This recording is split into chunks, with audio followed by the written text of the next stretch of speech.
Jeg vil prøve lige kort at give dig en introduktion til, hvordan du får endnu mere ud af CETOS, når du er gået i gang. Du har nu været igennem onboarding, og du er havnet her på dit home, eller dit hjem.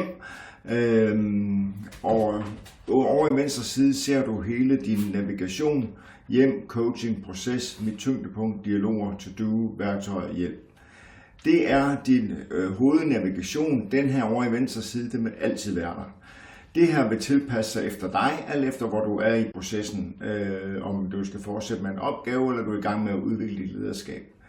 Det, der er super vigtigt og et godt sted at starte, det er at gå i proces herovre i venstre side. Du trykker på proces, det gør jeg der, og så kommer der en forklaring af, hvad det er for en udviklingsrejse, du kan gå igennem.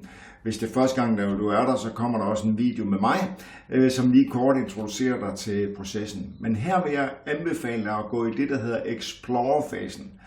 Du kan se allerede nu, at den har noteret sig, at jeg i onboarding har uploadet forskellige ting. Men så trykker jeg på Explore, og så sker der det her, så kommer der et mellemvindue her, som viser hele Udemy-processen, og du står nu i Explore. Det den viser her er, at du har uploadet CV, eller jeg har uploadet CV, jeg har uploadet en personlighedsprofil osv. Det der er vigtigt for dig, det er egentlig at få så mange grønne checkmarks ned igennem her som overhovedet muligt, fordi jo bedre du lærer CETOS, hvem du er, jo bedre sparring vil du få i dagligdagen. Og det er her i Explore-fasen, du altid kan gå ind og uploade ekstra dokumenter. Og det kan du gøre ved at trække en fil hertil over i højre side. Der er altid mulighed for at dumpe, trække det, eller egentlig bare trykke her, og så ender du et eller andet sted, hvor du har nogle dokumenter liggende. Men du kan også gøre det hernede i bunden. Her kan du se, at jeg har uploadet CV, personlighedsprofil, og jeg har også importeret fra AI-assistenten. 2 gange endda, men det har jeg gjort, fordi jeg skulle lige teste det her. Det er en god idé at starte der. Du bruger sikkert en ChatGPT, en Gemini, en Copilot, et eller andet. Tryk på den, så kommer du her og får en prompt, som du skal tage med over i din AI-assistent. Og det kan du gøre bare ved at trykke her, kopiere, så går du over i din ChatGPT, starter en ny chat, sætter den ind, og siger go. Og så tykker den på baggrund af den prompt, vi har givet der, det hele igennem, og så får du mulighed for at tage det herfra og kopiere over i din CETOS. Ganske enkelt og nemt. Og så vil den være her inde i systemet. Men også hvis du har et ledelsesgrundlag fra tidligere, hvis du har et værdisæt, så klik ind her, upload dine ting, og hvis ikke du har taget en personlighedsprofil, hvis ikke du har en disk eller en insight eller en big five eller hvad det nu måtte være, jamen så har du jo mulighed for at bruge det værktøj, der ligger her, hvor du kan tage en kort profilindikator. Jeg vil skynde mig at sige, at den er ikke så uddybende som alt muligt andet, men den er god lige, hvis ikke du har en for hånden, så giver den sådan i hvert fald et billede til CETOS af, hvem du er. Men endnu vigtigere er det jo egentlig, at du tager 360-graders analysen, som ligger her, hvor du har mulighed for at lave gratis i systemet en 360-graders analyse. Og det gør du ved at trykke dernede, start 360-graders feedback, og så bliver du egentlig guidet igennem, hvordan det fungerer. Du kan invitere 5-10 eller faktisk flere personer til at give feedback på, hvad du er for en leder. Og du kan se alle spørgsmålene her, så du ved, hvad du udsætter dine respondenter for. Det er enkelt og nemt, og du bliver guidet fuldstændig igennem hele vejen. Så det kan jeg virkelig anbefale dig at gøre. Jeg klikker den væk igen, og er tilbage i Explore-feltet her. Som sagt, rigtig godt sted at starte, fordi jo mere du får loadet ind her, jo bedre coaching får du, når du trykker coaching herover.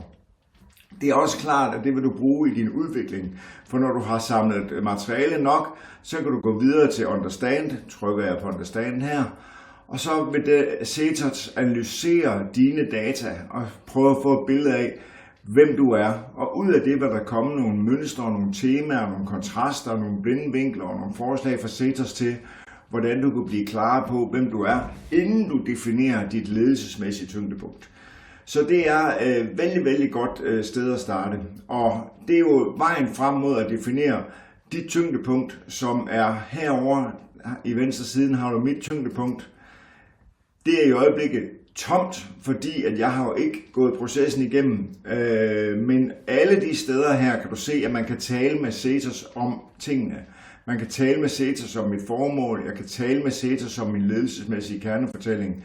Og alle de steder, hvor du møder det her symbol undervejs, så kan du tale med Setos om den specifikke kontekst, fordi så flytter den konteksten med over i din coaching. Vi kan prøve at trykke her på for eksempel ledelsesmæssig kernefortælling, den trykker jeg på Setos, og så tager Setos den kontekst med over i et coaching-vindue her. Den tager lige og arbejder lidt med det, og så kan du se, at den siger, at du har valgt at arbejde med din kernefortælling, bla bla bla. Det er en rigtig god mulighed for at arbejde videre med Setos, og alle steder, hvor du ser det her Setos-symbol, jamen der trækker den dig over i coaching-delen, og så kan du her så skrive, jamen den er vigtig, hvordan kommer jeg videre? Og så får du en dialog omkring det. Og som du kan se her, så de forskellige dialoger, de bliver gemt, og der bliver hele tiden lavet en opsummering af, hvad det er for en dialog, du har gang i. Og du kan også finde dine gamle dialoger hernede under dialoger, hvor de kan sorteres efter emne eller efter dato osv. Så det gode råd herfra, det er at få et godt kig ind i Explore-delen, som du finder her under proces, som sagt.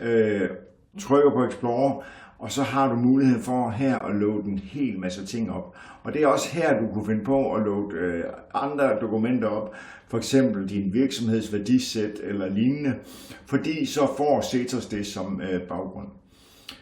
Ellers er der altid hjælp at hente nede i hjælp, hvor vi har videoer på det hele, hvor du må trækkes med mig på video til at forklare de forskellige ting. Men der er også her de ofte stillede spørgsmål. Godt sted at starte, hvis ikke du lige ved, hvad du skal gøre. Og ellers så kan du jo i coaching-delen bare spørge Setos direkte. Jeg håber, at det gav sådan lige en hurtig go på det, og god fornøjelse med Setos. Det handler om at skabe bedre ledelse, og som vi skriver, Setos, you better.